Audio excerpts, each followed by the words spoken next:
Hello guys and welcome back to my channel. Today in this video I'm going to compare the final production version of the FuriousFPV TruedX with the emergency RapidFire and the OwlRX.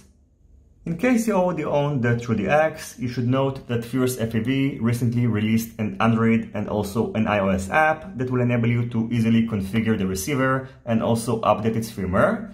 So all you have to do is to download and install the app, then open it up. You also have to make sure that Bluetooth is enabled, then turn on the TruedX. You can see that the app is now searching for a device and it found the TruedX. You need to accept the connection on the receiver. Only for the first time you're going to pair it. And after pressing yes, you can see that now we can quickly configure the receiver, so you can change between all the available channels. You can also configure favorite channels, so you can see, for example, now it's saved F7 and I can also delete it, and you can also upload a new boot logo. Another important feature of the app is that it's going to enable you to update and also downgrade the firmware, so you can head over here, click update firmware. It's going to search for the latest firmware, and you can see that I'm running the latest version, which is 1.2. And if you'd like, you can also perform a downgrade to 1.1, and after clicking update, it's going to update the receiver with the previous version, which is 1.1. And of course, I'm not going to do it since I'm going to use in this test the latest version. In addition, I also updated the firmware of the emergency RapidFire to the latest version, which is currently 1.2.9, and the OwlRX is flashed with the 0013 firmware, which is not the latest version, but as far as I know, it is pretty similar to the 0020 firmware, which has been recently released. And next time I'm going to use this receiver, I'm going to make sure that it's going to be flashed with the latest version.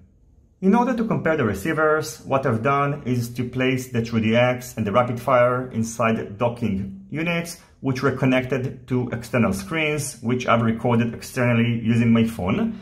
And the OwlRX was placed inside the bay module of my Fatshark HDO, and I included only the DVR because the OwlRX is using pulse sync recovery, so it's not compatible with the FuriousFPV docking unit.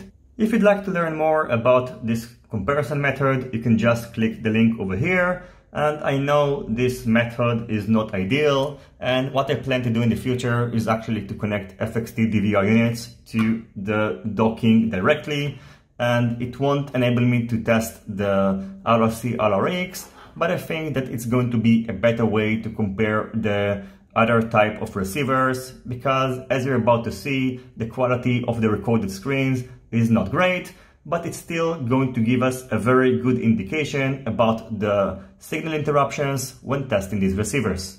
In addition, in order to make this test valid, I used the same type of antennas, and I also tested them using the ROC SWR meter in order to see that they are similarly tuned.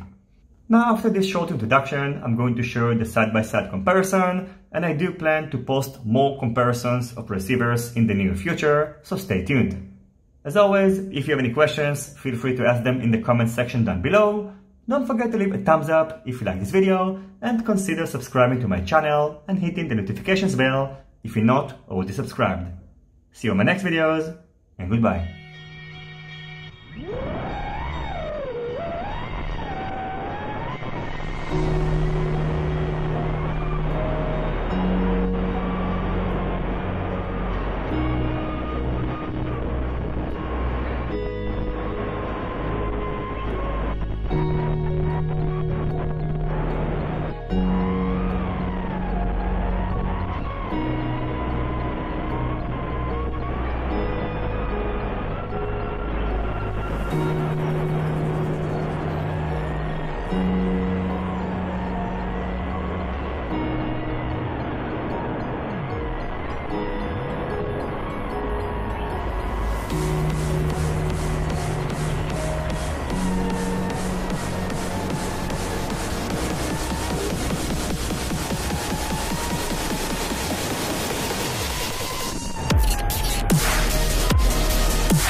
you.